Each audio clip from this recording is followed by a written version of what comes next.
préparé wu pour Covid nga nekk ci dëkk ba nga xamante ne gëm nañu sax ñoom Covid te vraiment loolu point boo xamante ne bëgg naa ñu dellu si les gens sont là en train de commenter sur YouTube Père Ndofène fan sa club bi gars yi ñu ngi naan fa Père Ndofène il est vraiment pertinent macha allah mais fii sénégalais yi di gën a appesantir mooy Aliou Cissé je sais pas je vais essayer de lire quelques commentaires sur ça Aliou Cissé c'est pas un entraîneur de haut niveau Amady Diba nee na aimez le live yéen tamit bu dee émission bi ça vous plaît mais nag encouragement nos joueurs dina baax incha allah ñaa Medoune moo wax loolu Daouda Sow ngir yàlla bu leen saaga joueurs yi bàyyi leen saaga joueurs yi def nañu seen mënin waaw yàlla moo jox ndam te li ndam la moo gën défaite bi bravo les gaynde waaw c'est ça il faut encourager les jeunes Sébastien Tendeng il faut encourager les jeunes qui parlent vous connaissez rien du foot bravo les lions et courage ñuy li Macky doon wax sànq nee na Sénégal ñëpp ay coach la si on a la malchance de croiser Cameroun on risque de prendre le billet retour prématurément c'est quand même le Sénégal qui a joué oui ou je me trompe on se redit mal ils sont tous contre le Sénégal Tidiane Gueye pour débat boobu noonu François Tap nee na Guinée 0K Cameroun 0K Zimbabwe 0K Sénégal 90K manque de professionnalisme rek SVP rentrer à la maison waaw Diagar sinon si on tombe sur le Cameroun le Nigeria ou l'Algérie on est mort c'est ça sénégalais yaa ngi fii di réagir di joxe ñoom tamit seen xalaat appelez aussi au 77 883 41 83 si vous voulez participer joxe yéen tamit seen xalaat Père Ndofène. waaw d'abord félicitations au Sénégal 7. parce que wax dëgg yàlla dëgg neex yàlla. li ngeen di indil sénégalais yi. ku mu doyul dara du la doy. parce que xam nga foo nekkul. di ci wax day jafe. xam nga ñu bëri bi ñu joxee classement bi. la première question qu'ils se sont posées c'est mais pourquoi Pape Gueye joué wul xam nga nekk fa moo tax nga xam ni waa Watford ba léegi digéré wuñu le comportement du Sénégal par rapport à Watford ak Ismaïla Sarr et je crois que la fédération sénégalaise de football n'a fait que respecter les textes li textes yi wax loolu la ñuy def fi mu ne teewul Ismaïla bi mu ñëwee ba ñu constaté qu'effectivement qu'il avait un rendez-vous médical bàyyi nañ ko mu dellu Barcelone delluwul Angleterre parce que xam nga Barcelone am na fa benn cabinet boo xam ni dañu am réputation bu rëy rëy y a un très grand médecin waaw nga xam ni affaire u genou ay ligament ay ménisque yooyu moom da cee xarañ ba nga xam ni presque addina bi yëpp dañu fay dem di faju ji libéré nañu Ismaïla dem na la ma waxoon ca lay dellu dama ne woon quel que soit alpha la priorité des priorités c'est la santé du garçon bu demee foofu les gens sont suffisamment responsables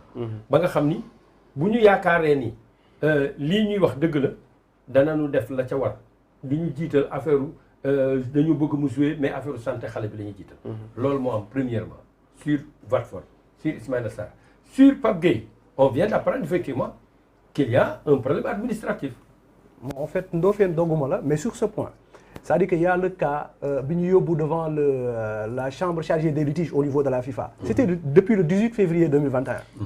Donc fédération war nañu xam ni que depuis le 18 février 2021. Watford moo ngi topp Pape Gueye pour benn pré-contrat boo xam da ko signé woon. après ci diggante bi mu dem signé ak Marseille.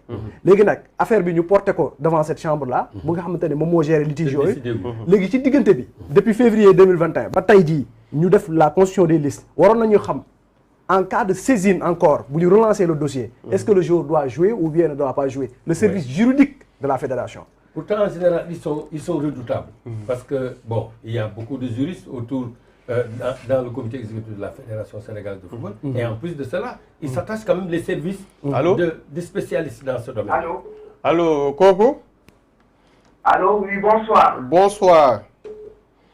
Ouais, Mani en direct. Oui, vous êtes en direct, Nakamu? Koko? waaw man tur bi nag dama ko bëggoon leb mais Belgique laa nekk. ay ca waa Belgique agsi nañu. man dama découragé si équipe bi. waaw déet waay. ndax équipe bi di nga war a tas daf ko daay tas. waaw.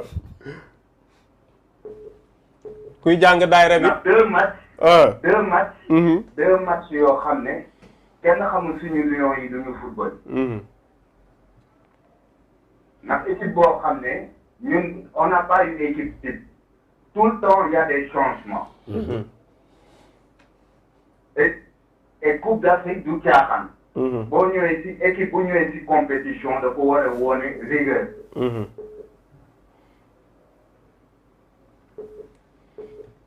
d'accord. waaw suñu mbokk moomu nekk Belgique ñoo ngi koy nuyu. waa Belgique. di ko gërëm di ko sant parce que loolu day war a nekk cofee la. xam nga supporter sénégalais yi danoo bëgg fu xam nga supporter ci héros ou zéro.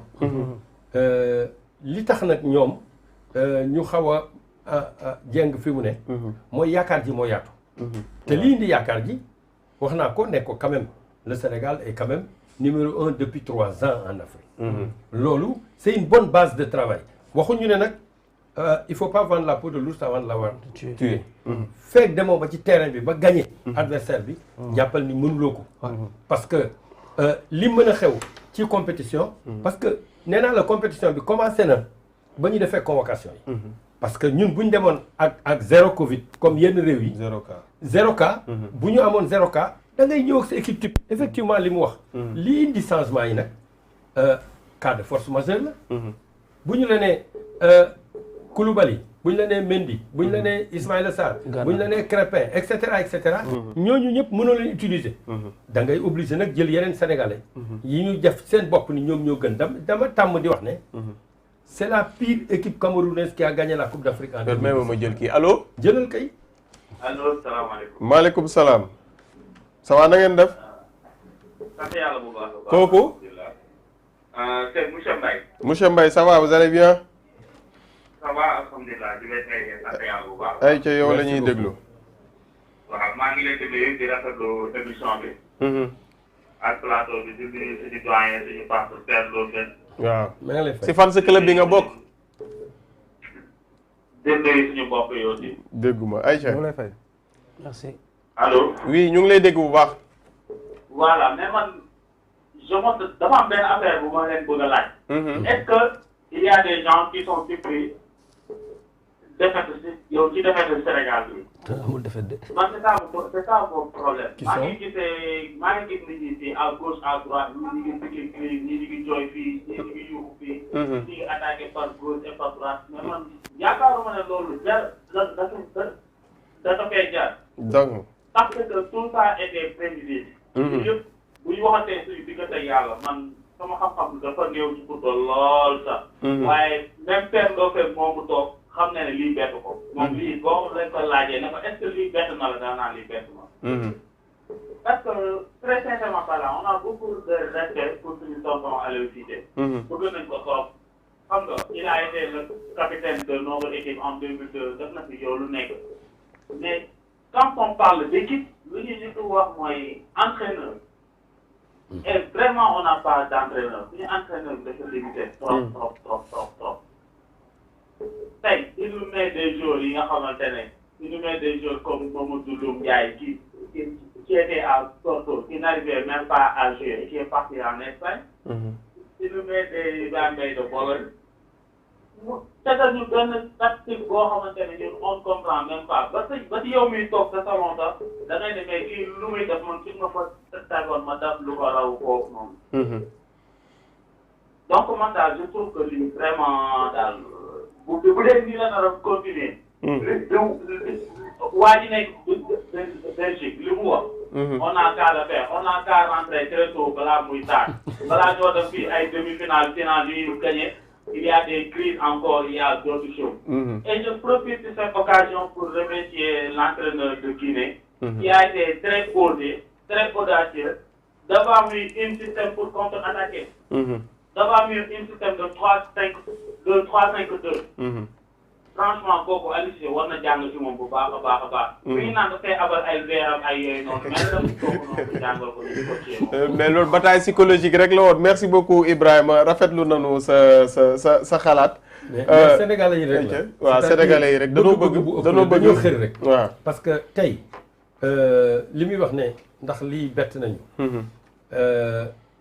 équipe bu Sénégal bii. contre équipe bu Guinée bii ñoom ñaar ku ci nekk mënoon na gagné Maroc. parce que équipe bu Sénégal bi ñuy kañ. seen équipe boobu gisaguñ ko. jotaguñ ko Aliou Cissé dafa def benn classement match bu njëkk bi. bi muy joué ak Zimbabwe. ñun ñëpp gis nañ ni effectivement amoon na ci ay manqué. am na joueurs yoo xam ne yaakaaroon na leen li ñu produire. wax dëgg yàlla ñun ñëpp mën nañoo jàpp ni. doyuñu. moom it doyu ko looloo tax mu soppi. mais nee naa la Aliou Cissé musul def ci boppam ni Kaba day ñëw en 3-5-2. parce que ni mu ñëwee en 4-4-2. loolu day te ak fi mu bloqué fi mu placé bloc am. parce que mënoo dem 4-4-2 contre 3-5-2 def benn bloc médian. soo bàyyee ñoom ñu développé nga bàyyi leen bal bi conservation ça veut dire que effectivement bu danger di am yow yaa xam nga damay dégg bien souvent ñu naan c'est une conservation stérile. Une conservation n'est jamais stérile. Parce que tant que tu as le ballon, il n'y a pas de risque de prendre un but. Parce que tu as un puissance de double but. En plus, de user qui court dans le vide. Adversaire, il court dans le vide. Bon, juste aussi de remercier de nous les téléspectateurs qui ont intervenir, voter, et qui ont mais l'équipe nationale du Sénégal, revenir un peu. Parce que ça, ñoom ñooy premier ci classement wu FIFA Afrique. mais allo Sadbou Balma allo. allo allo allo. allo. oui bonsoir. ñoo ngi si jàmm bu baax a baax kooku. Lamine Cissé Lamine Cissé. Lamine naka mu siyaar nanu la. loolu siyaar wér-wér. ayca yoo la ñuy déglu.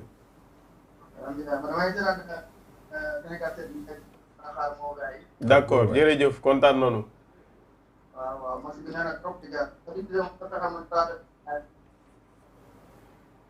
dégguma Lamine bu baax Lamine. waaw.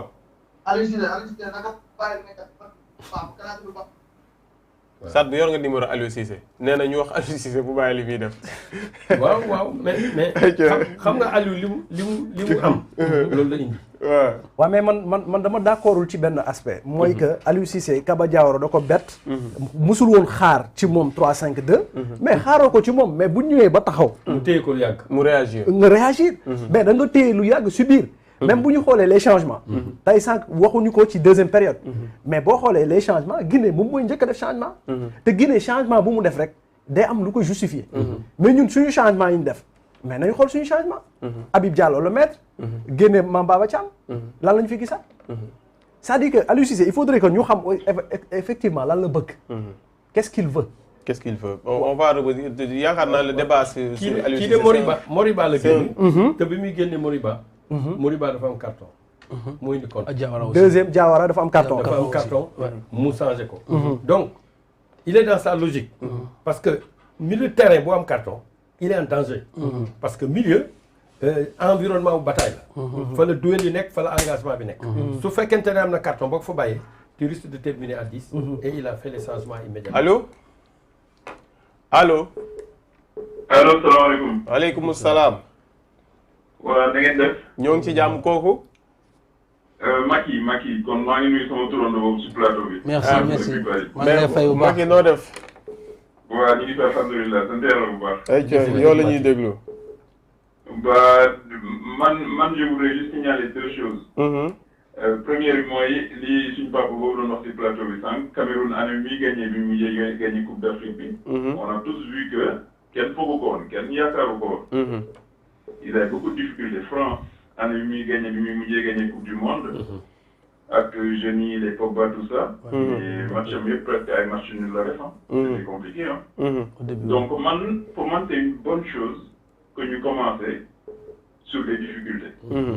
Ça fait qu'on a les pieds sur terre. Et que là, ça ne peut que aller mieux. Voilà.